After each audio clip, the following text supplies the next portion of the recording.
ഒരാളുടെ ഇഷ്ടം താൻ ഇഷ്ടമാണെന്ന് അതറിഞ്ഞ് ആ ഇഷ്ടത്തിന് പാകത്തിന് പെരുമാറി അടുത്ത് പോയി നിന്ന് പെരുമാറി പെരുമാറി പെരുമാറി അയാളുടെ ഇഷ്ടം അയാൾ ആഗ്രഹിക്കുന്ന അയാൾ ആഗ്രഹിക്കുന്നത് ചെയ്തു കൊടുക്കുക. എന്തുകൊണ്ട് അയാൾ പറയുന്നത് ചെയ്തു കൊടുക്കണം.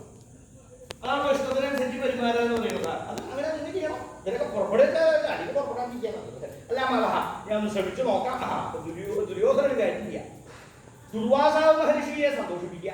അദ്ദേഹത്തിന്റെ ഇഷ്ടത്തിനനുസരിച്ച് അദ്ദേഹത്തെ സന്തോഷിപ്പിച്ച് അദ്ദേഹത്തെ ധർമ്മപുത്രനിലേക്ക് പറഞ്ഞു വിടുക. വേറൊന്നും പറഞ്ഞില്ലേ? പാഞ്ചാലിയുടെ ഭക്ഷണം കഴിഞ്ഞാൽ പാഞ്ചാലിയുടെ ഭക്ഷണം കഴിഞ്ഞിട്ട് പാഞ്ചാലിയുടെ ഭക്ഷണം കഴിഞ്ഞ പാത്രത്തിൽ ഭക്ഷണം ഉണ്ടാവില്ല. അപ്പൊ മഹർഷി പോകണം. അപ്പൊ മഹർഷി അങ്ങനെ വിഷമുള്ള കാര്യമാണ്. പുറപ്പെടണ്ട, ആലോചിച്ച് പുറപ്പെട്ടാൽ മതി. പറ്റും തന്നെയാണ് എന്നെ കൊണ്ട് തോന്നുന്നത് എന്ന് ആ ശകുനി ദുര്യോധനൻ ഉപായം പറഞ്ഞു. ഇങ്ങനെ ആയാൽ ദുര്യോധനൻ വിചാരിച്ചതുപോലെ അക്ഷയപാത്രത്തിന്റെ ശക്തി ഇല്ലാതാവും. അത് ദുർവാസ മഹർഷിയെ പറഞ്ഞേച്ചാൽ മതി. ദുര്യോധനൻ അവിടുന്ന് പുറപ്പെട്ടു. എന്നിട്ടോ ഏകദാ ശ്രീ ദുർവാസ മഹർഷിയെ നാഗാഹുയത്തിങ്കലേക്ക് ആമന്ത്രണം ചെയ്തു. നാഗാഹുയം ഹസ്തിനപുരിയിലേക്ക് ദുർവാസാവ് മഹർഷിയെ കൊണ്ടുവന്നു.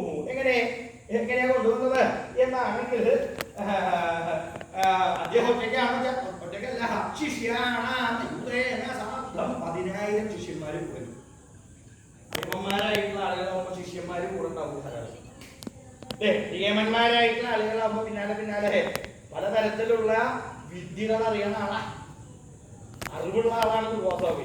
അപ്പോ ഓരോ വിദ്യകൾ അഭ്യസിക്കാനായിക്കൊണ്ട് പലരും ഇദ്ദേഹത്തിന്റെ കൂടെ വന്നു. അനവധികാരായിട്ടുള്ളവരുണ്ട്, അപ്പ വന്നവരുണ്ട്. അങ്ങനെ എത്ര ശിഷ്യന്മാരാ? 10,000 ശിഷ്യന്മാരാണ് ദുർവാസാവിന്റെ കൂടെ. അപ്പൊ അദ്ദേഹം എവിടെ പോവാണെങ്കിലും ശിഷ്യന്മാരെ വിടാറ്. കാരണം എന്താണ്, ഗുരുനാഥന്റെ കൂടെ എപ്പോഴും ഉണ്ടാവണം. ഈ ഗുരുനാഥൻ എപ്പോഴാണ് എന്താ പറഞ്ഞു കൊടുക്കാൻ അറിയില്ല. ഗുരുനാഥൻ പോയോ അങ്ങനെയല്ല. ചിലരുടെ അടുക്കൽ അവിടെ എന്തെങ്കിലുമൊക്കെ പറഞ്ഞു കൊടുക്കുമ്പോ അതും കേൾക്കണം. അപ്പൊ കേട്ടാൽ മനസ്സിലാവും. അങ്ങനെയാണോ? പലതരത്തിലാണ് വിദ്യയുടെ അറിവ് സമ്പാദിക്കാൻ കഴിഞ്ഞിട്ടുണ്ടാവുക. അങ്ങനെ എവിടെ പോവാണെങ്കിലും ശിഷ്യന്മാരെ കൂടെ ഉണ്ടാവും. ഇപ്പൊ 10,000 ശിഷ്യന്മാരെ കൂടെ ഉണ്ട്. അവരുടെ കൂടെ പോകട്ടെ. 10,000 ശിഷ്യന്മാരെ കൂട്ടിയിട്ടാ ഇവിടെ വന്നു. എന്നിട്ട് എങ്ങനെ സന്തോഷിപ്പിച്ചു എന്നാണെങ്കിൽ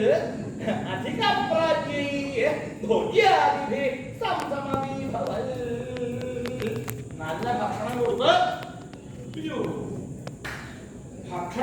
അല്ലേ? എളുപ്പം സന്തോഷിക്കാൻ പറ്റിയൊരു മാർഗം നല്ല ഭക്ഷണം. എന്താ കാരണം? മഹർഷിമാർക്ക് സന്തോഷമാവാൻ പറ്റിയൊരു കാരണം ഭക്ഷണം എന്ന് പറയുന്നത് എല്ലാവർക്കും സന്തോഷവും സംതൃപ്തിയും തരുന്നതാണ്.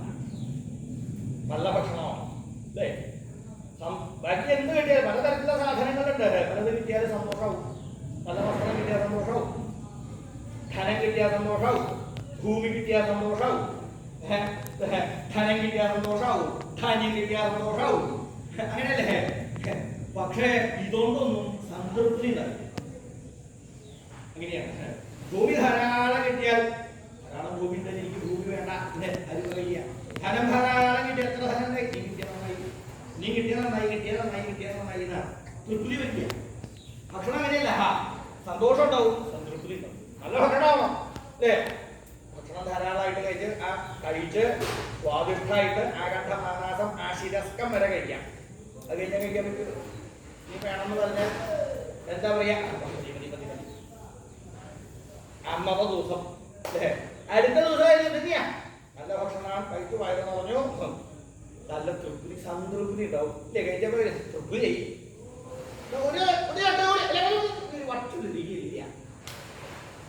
അങ്ങനെ പറയണത് എന്താ? ഭക്ഷണത്തിനാണ് സംതൃപ്തി തരുന്നത്. വേറെ ഒന്നും സംതൃപ്തി തരില്ല.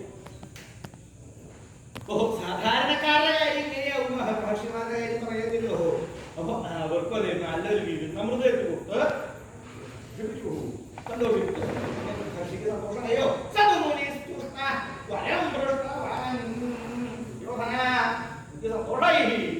എന്താ നീ എന്നെ സന്തോഷിപ്പിക്കാൻ കാരണം?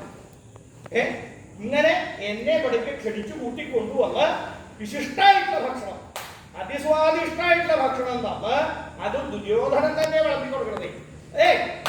ഭക്ഷണം ഒന്ന് വിളമ്പി കൊടുത്തേട്ടാ. ആരെങ്കിലും ഏൽപ്പിച്ചു മഹാരാജാവ്, ആരെങ്കിലും അദ്ദേഹത്തിനോട് പോകാനോ ഇല്ല. ക്ഷണിച്ചു കൂട്ടിക്കൊണ്ടുവന്ന ആളുടെ സമീപത്ത് നിന്ന് ആവശ്യത്തിന് വിളമ്പി കൊടുക്കുക. അങ്ങനെ ഭക്ഷണം കഴിക്കും. അത് എന്താ ദുര്യോധന, അങ്ങനെയുള്ള മനസ്സിലെ ആഗ്രഹം എന്താ ആഗ്രഹിച്ചിട്ടാ ഇങ്ങനെ പ്രവർത്തിക്കുന്നത്?